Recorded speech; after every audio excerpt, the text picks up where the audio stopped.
څرنګه چې په ډاګه ده افغانستان د نړۍ د ټولو ترهګرو ځپلو هیوادونو په پرتله د ترهګرۍ څخه زیاته زیانمن شوی او له دې امله بېسارې او نه جبرانېدونکې ځاني او مالي زیانونه ګاللي او همدا اوس هم ګالي. نو له همدې امله افغانستان د هغو ملتونو درد احساسوي چې ترهګري زیانمن کړی دی. د افغانستان میرنی ولس او حکومت دا مهال د نړۍ په استازیتوب د نړیوالې ټولنې په ملتیا د ترهګري سره د مبارزې ته سینه سپر کړې او د دې آفت د جرړې د ایستلو په لاره کې بېساره ځاني او مالي زیانونه ګاللي تر څو د خپل هېواد ترڅنګ په نړۍ کې د بشریت ته سوله او امن تامین کړي. د افغانستان اسلامي جمهوریت پر خپل کړی هوډ چې افغانستان خاوره به هیڅ کله د هیڅ هېواد پر خلاف په ځانګړې توګه د خپل هیڅ ګاونډي پر خلاف کارېدو ته نه پرېږدي.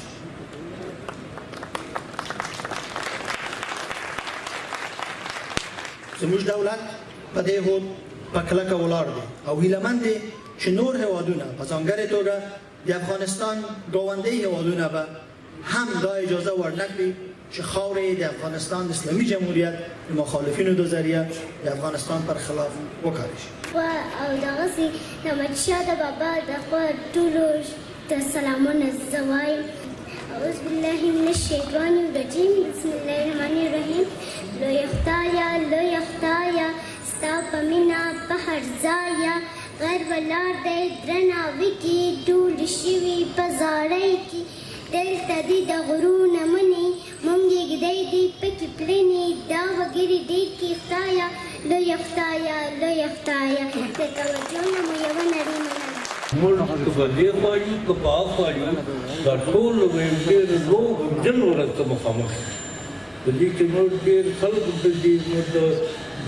چې موږ په فاټا کې د نور دنیا خلک راغلي وو چې قبضه یې کړې وه د هغې خلاصول چې هغه موږ کړي دي په هغه کې زموږ د عسکري افواجو ډېرې قربانۍ ورکړي او هېڅ دغسې ملک کفن نور کوي نه د هغه د فوج په ګټه کې په خپل ملک کې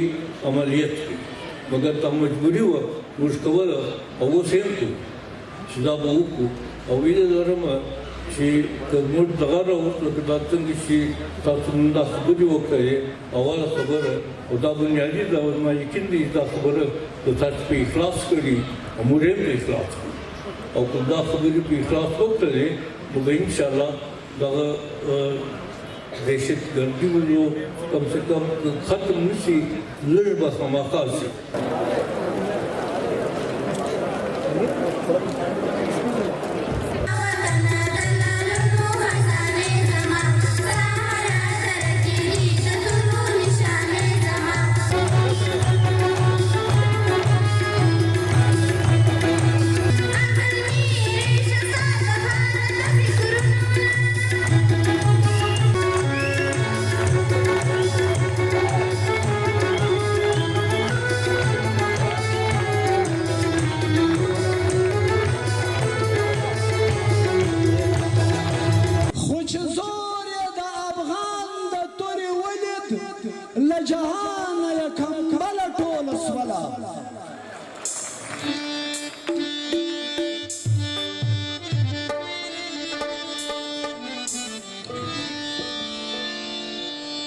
من د خپل خاورې